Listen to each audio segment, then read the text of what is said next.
Olá, futuro residente! Seja muito bem-vindo a mais uma edição do MedTask Pills, a sua revisão semanal sobre temas relevantes para a prática clínica e para a sua prova de residência. Se você é novo por aqui, eu já vou te convidar para se inscrever nesse canal, curtir esse vídeo, porque todas as segundas-feiras a gente traz conteúdos como esse, direto ao ponto, para você aprender e acertar uma questão sobre o tema do dia.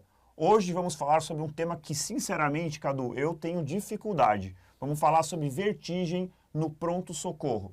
Mais uma vez, trazendo aqui nosso professor de neurologia, o Cadu. Muito obrigado, André. E assim, não é só você, tá? É um dos temas mais traiçoeiros de prova e principalmente da prática clínica, tá? Tontura, vertigem, a gente vai ver que não são sinônimos, tá?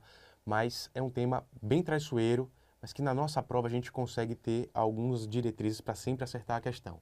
Na prática clínica não é tão bonitinho assim. Uma coisa que eu lembro desse tema, Cadu, vamos ver se eu vou falar uma besteira aqui, é que o exame físico tem uma capacidade, uma acurácia maior do que exames de imagem, muitas vezes, para determinar se você está diante de uma vertigem de origem central ou não, se é benigna ou não. Estou falando besteira ou não? Exatamente, de jeito nenhum. Então, beleza, alguma coisa de neurologia eu ainda sei. É exatamente isso que a gente vai conversar. Eu vou trazer uma questão para ilustrar isso aqui também, tá? Uma mulher de 58 anos procura o pronto atendimento queixando-se de tontura rotatória intensa, com início súbito há quase 4 horas e contínua desde então. A paciente descreve a sensação como se o ambiente estivesse girando ao seu redor, acompanhada de náuseas e vômitos. Relata também a sensação de zumbido no ouvido direito, nega a diminuição da audição, nega histórico de traumas cranianos ou história de AVC. Ao exame físico, observa-se nistagmo horizontal com fase rápida para a esquerda, reflexo vestibulocular alterado e teste de desvio isquio negativo. Frequência cardíaca de 96, pressão arterial de 12/8. Considerando o caso clínico apresentado, assinale a alternativa que descreve a conduta médica mais adequada para a paciente. Esse é aquele enunciado que no dia da prova você já treme a hora que lê. É o enunciado que assusta.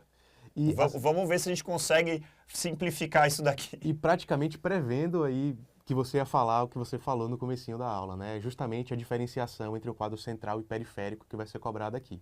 Perfeito. Ele traz 4 alternativas, né? Praticar a manobra de Epley para reposicionamento dos otólitos nos canais semicirculares. Letra B, realizar tomografia computadorizada de crânio e, uma vez descartada forma hemorrágica, trombolizar e iniciar demais condutas imediatas do protocolo de AVC isquêmico. Letra C, prescrever antivertiginosos sedativos e labirínticos para alívio sintomático e recomendar exercícios de reabilitação vestibular. E letra D, proceder à avaliação cardiológica para investigação de possível arritmia cardíaca como causa de tontura, associada à hidratação venosa para controle das náuseas e vômitos.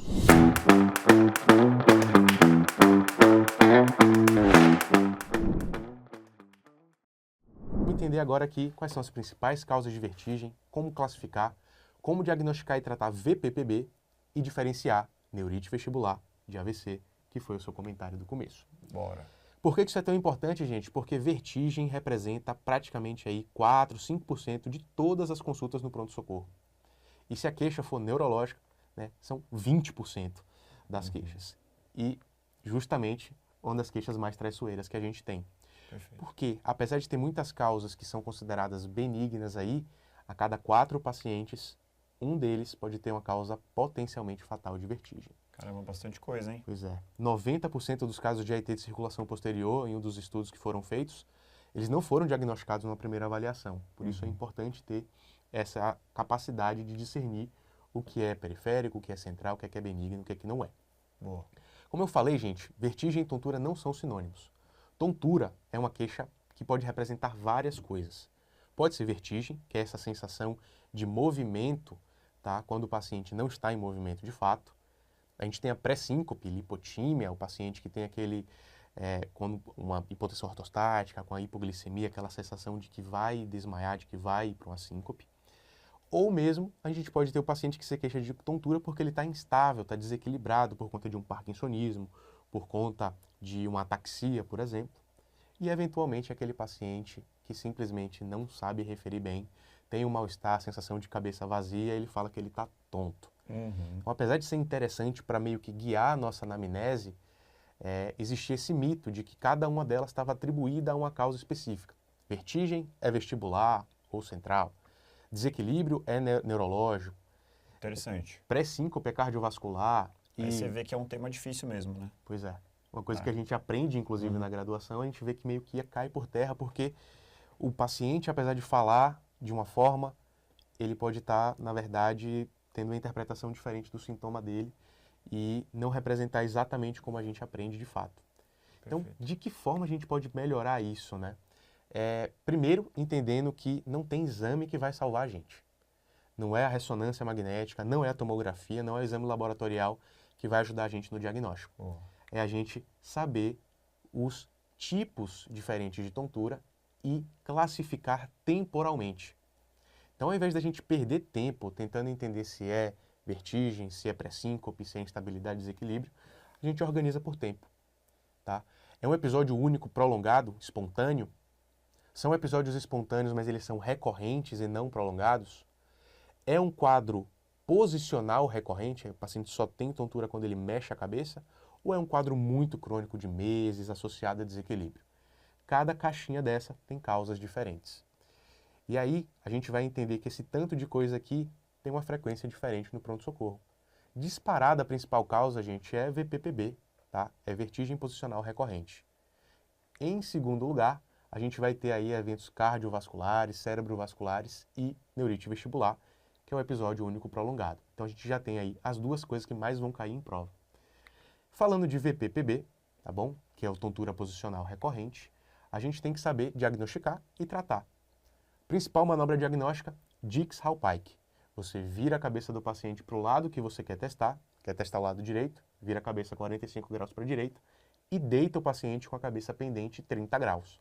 Tá? A gente pode até passar aqui, né, uma demonstração de como é que o paciente responde ao tratamento depois disso.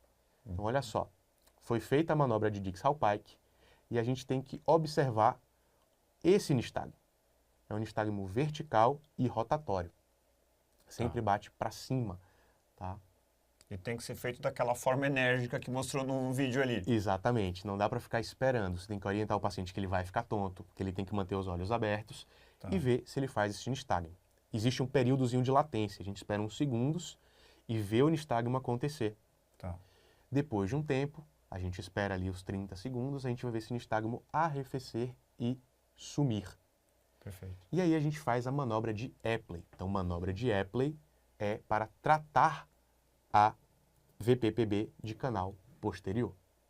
Depois que a gente trata, a gente pode repetir o Dix-Hallpike e ver se melhora.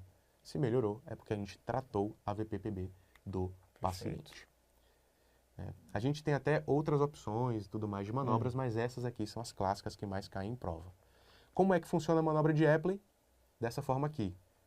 Tudo começa com o Dix-Hallpike, eu faço o Dix-Hallpike, espero um tempo, depois eu vou movimentar a cabeça do paciente para o outro lado 90 graus, depois eu movimento o tronco do paciente 90 graus, com ele olhando agora para o chão, como vocês vão observar agora, espero um tempo, geralmente 20 a 30 segundos, e finalizo com o paciente sentando com a cabeça lateralizada nessa mesma posição. Então, essa é a manobra de Epley. Então, é uma tontura posicional e recorrente que dura poucos segundos ou poucos minutos e o paciente tem Dix-Hallpike alterado, eu trato com a manobra de Epley. Perfeito. Beleza? E assim a gente gabarita e acerta as questões de VPPB. Ótimo. Agora, nossa dificuldade vai ser diferenciar evento cerebrovascular de neurite vestibular.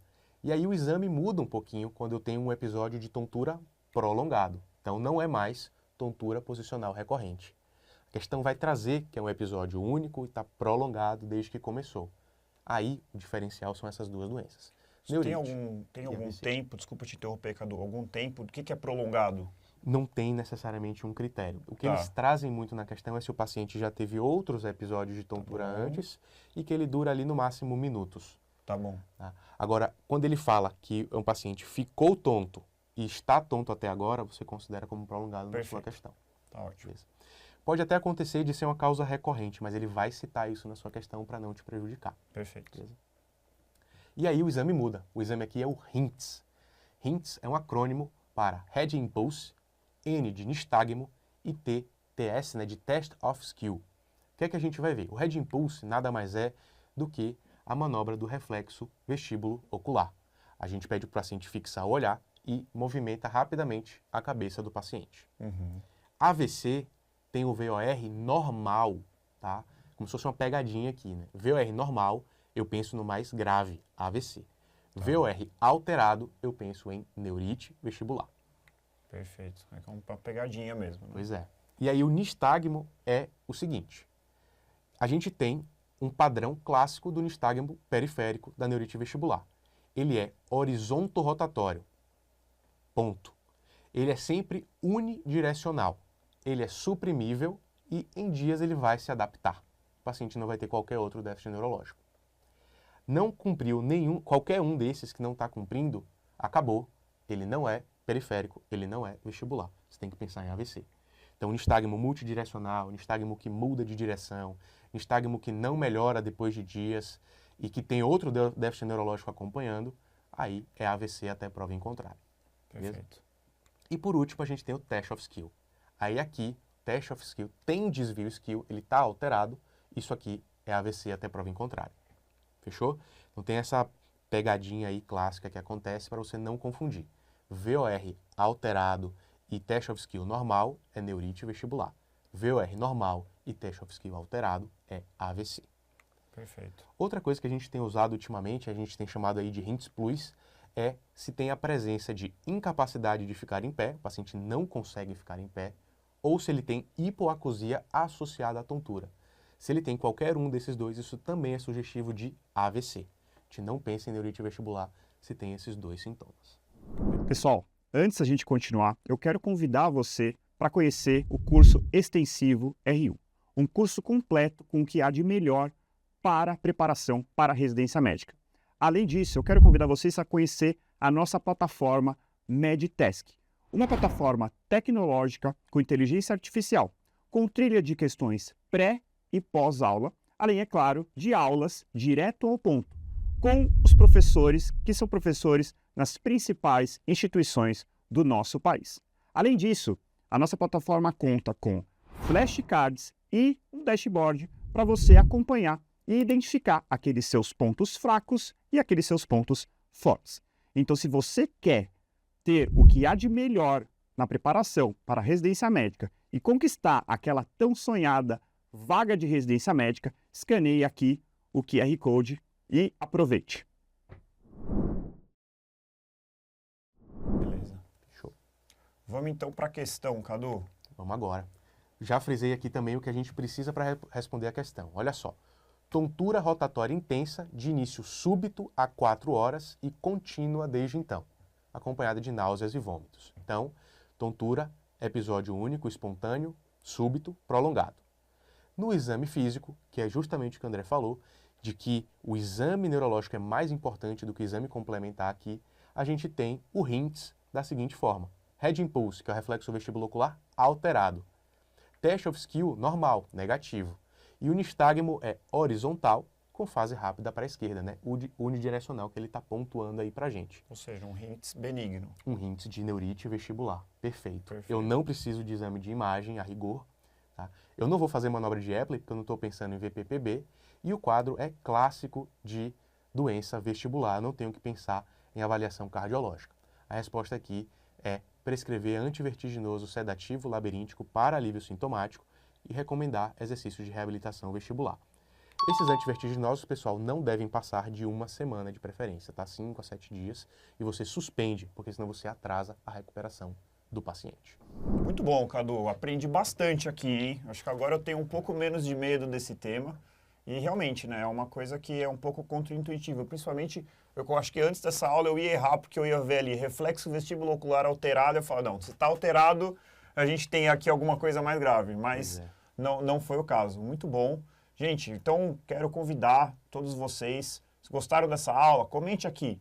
Tem algum outro tema de neurologia que é relevante, que vocês estão aí com alguma dificuldade, que vocês viram uma questão e não conseguiram responder? Manda pra gente, que a gente traz o Cadu aqui para falar para vocês. E não se esqueçam, gente, toda segunda-feira, às 20 horas, a gente tem um encontro marcado aqui para a gente matar um tema e garantir uma questão que pode fazer a diferença para você conquistar aquela sua tão sonhada vaga de residência. Muito obrigado, Cadu. Valeu, pessoal, e até a próxima.